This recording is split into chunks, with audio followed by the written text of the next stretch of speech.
Umdlali wasesiswini we-Kaizer Chiefs uGeorge Mahlow ubheka ukuthi angakhetha kuphi ngekusasa lakhe eqenjini njengoba inkontileka yakhe izophela ngoJuni 30 futhi akukabekwe etafuleni ukuthi elulwe. uMahlow osanda kubuyela eqenjini ngemuva kokulimala isikhathi eside usephenduka umdlali oqavile ngaphansi komqeqeshi uNasruddin Nabi.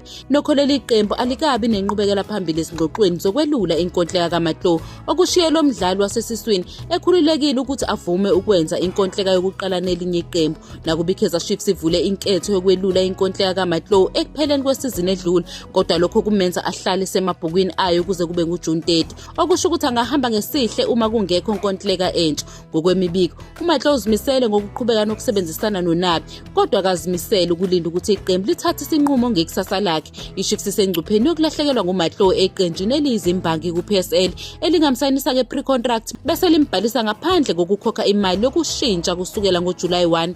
Isimo siyefana nesanyakenye lapha amakhosi alahlekelwa ngabadlali abadala uSifiso Hlanti noKigen Ntuli ngemuva kokuphelelwa izinkontileka. uMahlow uzimisele ngokugwema isimo esifanayo futhi ucabangela izinketho zakhe.